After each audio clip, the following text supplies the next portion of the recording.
this initiative going, and we want to tell a particular story, we'll tell it in a particular way with a certain technology, so that it's a win really for everybody.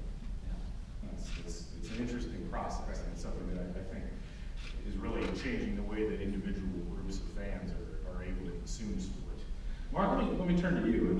Welcome. Thank you. See you. Always good to be back. You've obviously been a leader in kind of pushing the boundaries on sports media and technology. What are the new technologies in sports media that excite you right now? Oh my goodness.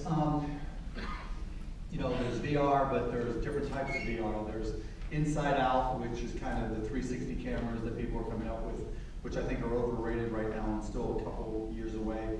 There's outside in. There's a company I invested in called 3D, which takes cameras and puts it on the outside and takes the video and converts it to 3D pixels, then converts that to video. There's neuro applications, a company called Axon that teaches people not just how to play a sport or how to deal with, so if you're a football player, if you're a quarterback, it'll just rapidly show you different options and how quickly can you respond. Those things will be integrated into broadcasting and journalism and other aspects. There's just so many different things, right? I mean, like Eric alluded to, there's no shortage of new technologies and no shortage of opportunities. I think the goal really and the challenge is just trying to stay ahead, right? Because, you know, everybody here is thinking of something, and there's just, you know, no end to what's coming in the door to experiment with.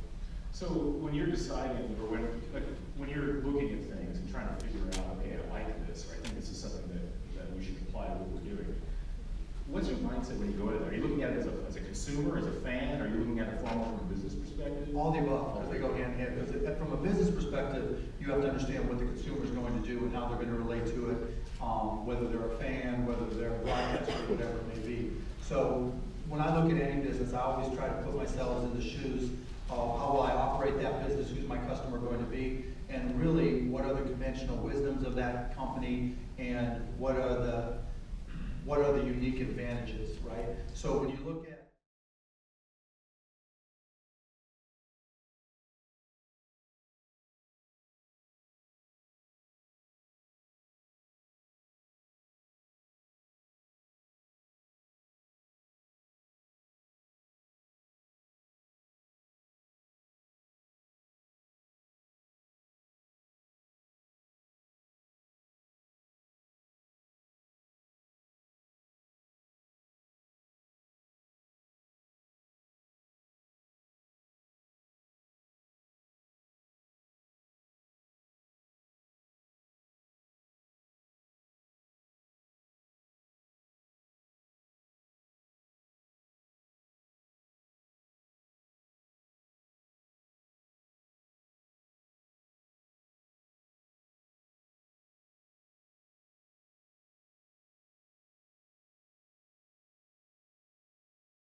VR right now, it's perfect because VR is so hot to so many people, right? And so everybody's trying to recreate that courtside experience, which is the dumbest thing ever, right? But that's the conventional wisdom, right? Because when you see VR and they put, you know, they package 6 GoPros, or now there's different types of cameras that give you more of a 360 viewpoint, right? When you actually use it, first there's a limit in bandwidth.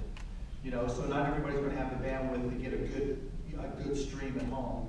You know, second, it's only one location, right? And so it can't deal with depth real well. So, you know, if you watch a basketball game in VR 360, you try to look up to the scoreboard, you can't see it, right? Or you try to look down to the scoreboards, it looks like it's 10 miles away, right? Or the guy sitting next to you crosses his legs or accidentally spills his Coke, you know, and the cameraman's jumping, right, or something. So there's so many issues, but to me that's opportunity, because whenever I see a new technology, I always try to say, well, what's the expectation for this?